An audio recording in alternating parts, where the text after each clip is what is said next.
ja keelatud on siis kasutada sünteetilisi väetisi ja taimekaitsevahendeid ehk neid samu herbitsiide, fungitsiide ja insektitsiide, millest me just rääkisime, ja ei tohi siis kasvatada ega kasutada ka töötlemisel geneetiliselt muundatud organisme.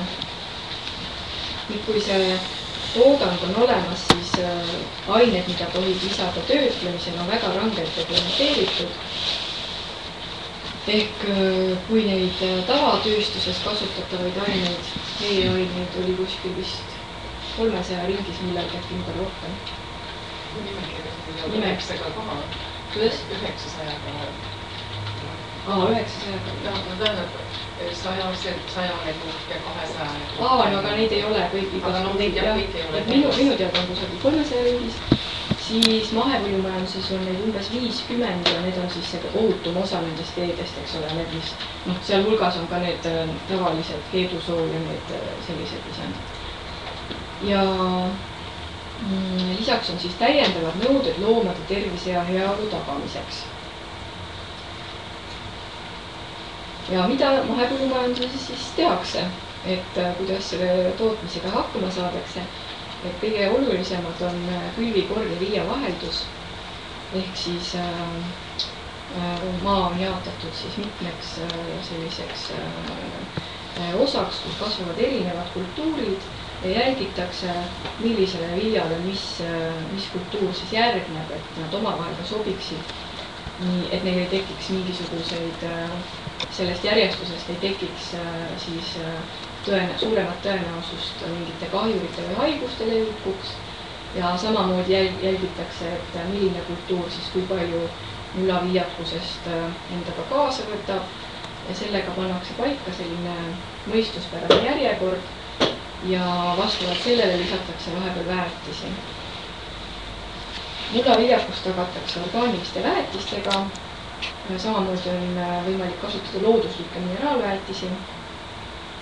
Ja väga oluline on see, et külvikorras oleksid liblikõielised, mis siis rikastavad mulda lämmastikuga.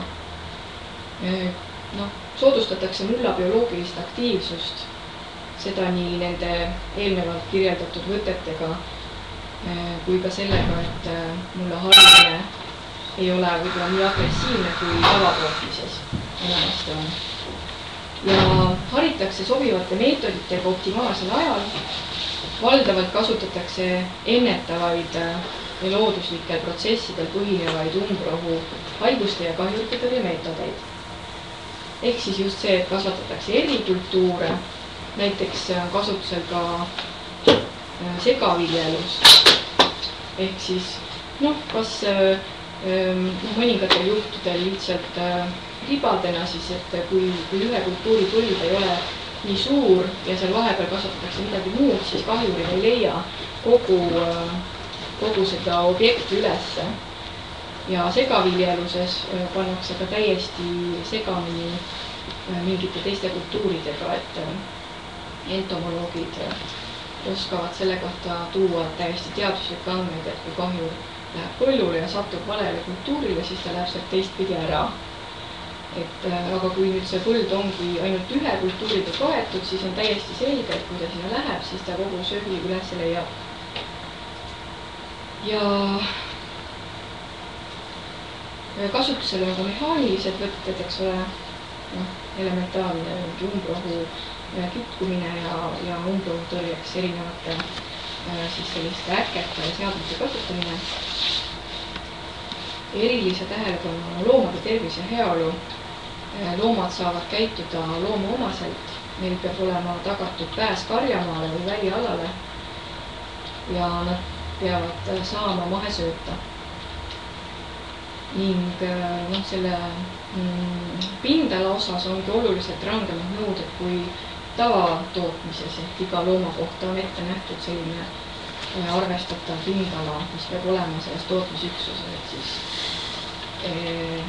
sõltub ka sellest maast üldse, kui palju mahetalunik saab loomi pidada maa suurusest.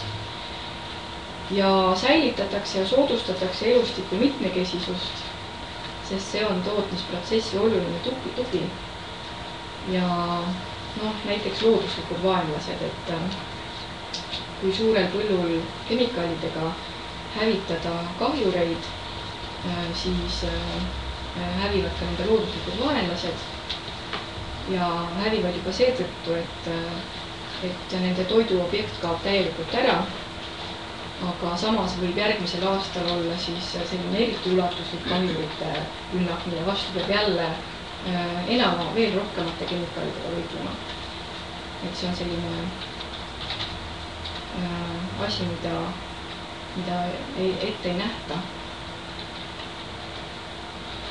Ja mahepõllumajanduses järelevalvet ehk siis seda, kas tootmine vastab nendele nõuetele, tootmine, töötlemine ja müük, siis selle osas valvavad Taimetoodangu Inspektsioon tootmise üle, kõik, mis on seotud looma- ja taimekasvatusega ja seemne tootmisega ja nii edasi. Veterinaar- ja Toiduamet tegeleb põhiliselt töötlemise küsimustega.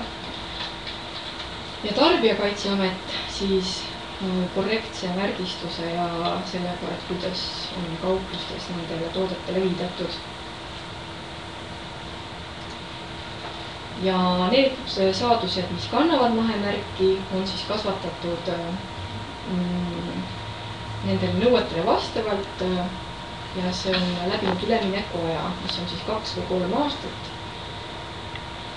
või siis pärinevad üleminekuaja läbinud loomadelt. Ja töödeldud mahetoit, mis on müügil mahemärgiga, selles peab olema mahepõllumajanduslike koostisosi vähemalt 95%.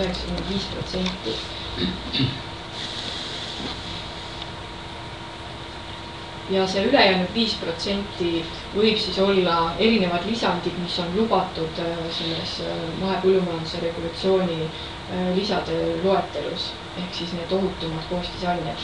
Ehk et ta ei või GMO olla? Jaa, ei, see on nagu välistatud, jah. Et ta võib olla lubatud lisaaine, lihtsalt ta ei ole mahepõllumajanduslik päritolu, no näiteks sool, eks ole. No, mustpipar, teoreetiliselt võib, jah. 5% mustpipart see ei kõlba enam süüa nii või noh? Jah, ei noh, et mustpipar jah võib olla, et just, kuigi enamasti need, kes neid tooteid müüvad, kes on sellised turustamisele orienteeritud, nad üritavad nagu kogu aeg suunduda sinnapoole, et meil oleksid kõik koostised mahepõllumajanduslik päritolu. Et see 5% selline otsustuskoht saab olla siis, kui on tegemist mingite rosinate või midagi sellisega, mis moodustavad sellest mahust suurem osa. Tahtsin seda ütelda, et kui oli see analüüs, et 29 jääbkõdu mustast, siis see oli ikkagi konkreetne loom, eks ole, see tähendab ju, et absoluutselt kõik mustpipar on 29 jääbkõdu. Aga noh, selles mõttes tähendab seda, et noh, et minu meelest Eestis ei ole kunagi mustale piparale tähelepanu pööratud. Aga norme ületas Eestis näiteks must tee. Noh. Et noh. Kas see on mingi mahepõllumajanduse seadus või kus on määratud, et need ühesõnaga need lisatud maitseained, et noh, et seal ei ole nii suur see kontroll. Et noh, need maitseained ju tegelikult ei kanda protsentuaalselt sama suures koguses, aga kuna neid eriti ei kontrollita, siis nad tegelikult ei teagi, mis seal nagu sees siis on. Mujal kontrollitakse. Et noh, teistes riikides ikkagi kontrollitakse. Et on nagu tunduvalt laiem see, isegi otsitakse loomsetest produktidest